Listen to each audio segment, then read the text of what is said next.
মাৰ কাৰণে ব্লাউজ এটা লৈ যোৱা নালাগে নিনিও মাক বিচাৰি পোৱা নাই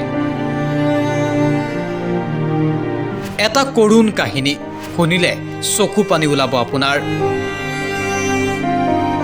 বানপানীত উটি যোৱা মাকক বিচাৰি হাহাকাৰ কণমানিৰ এটা ফেচবুক পোষ্টত পোহৰলৈ আহিছে বানাকান্তৰ মৰ্মবেদনা মুহূৰ্ততে অহা বানে তছনছ কৰিলে উজনি অসমৰ তিনিখনকৈ জিলা অৱস্থা হ'ব বুলি কেতিয়াও ভবা নাছিলো দেই বস্তুবোৰ চব গোটাই লৈছিলো গোটেই বস্তুবোৰ একদম কোনোবাই যদি নিজৰ মাতৃক হেৰুৱালে কোনোবাই স্বামীক কোনোবাই পিতৃক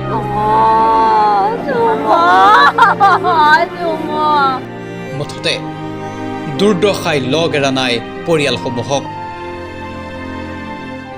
এই বান বিভীষিকাৰ মাজতেই পোহৰলৈ আহিছে এটা কৰুণ কাহিনী সামাজিক মাধ্যমত পাপৰি ফুকট নামৰ এগৰাকী মহিলাৰ এটা বিশেষ ফেচবুক পোষ্টে এতিয়া আলোড়নৰ সৃষ্টি কৰিছে ৰাজ্যত য'ত এগৰাকী কণমানিৰ মৰ্মবেদনাৰ কথা উল্লেখ কৰিছে মহিলাগৰাকীয়ে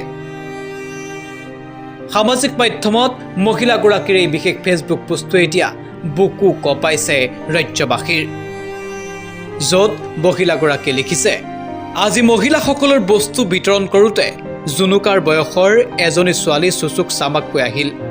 শুনা নুশুনাকৈ ক'লে মোৰ কাৰণে ইনাৰৱেৰ হ'ব নেকি মই ক'লো হ'ব লৈ যোৱা মই সুধিলোঁ মাৰ কাৰণে ব্লাউজ এটা লৈ যোৱা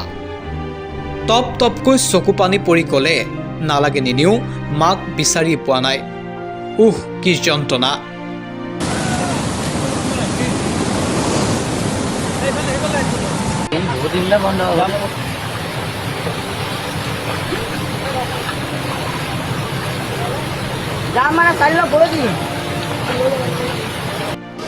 দেখিছে গাই গৰুৰ অৱস্থা কেনেকুৱা সেয়া মানুহ দেখিছে বহি আছে এতিয়া আমি এওঁলোকক উদ্ধাৰ কৰোঁ এয়া গৰু দেখিছে উটি গৈছে চাওক চটৰ ওপৰত মানুহ বহি আছে এই মহিলাগৰাকীৰ ফেচবুক পোষ্টে উদঙাইছে এই কণমানিগৰাকীৰ মৰ্মবেদনা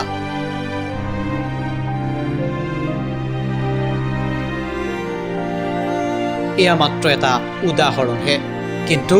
বান বিভীষিকাই তছনছ কৰিলে শ শ পৰিয়াল যি ক্ষতি গোটেই জীৱনতো পূৰণ কৰাটো অসম্ভৱ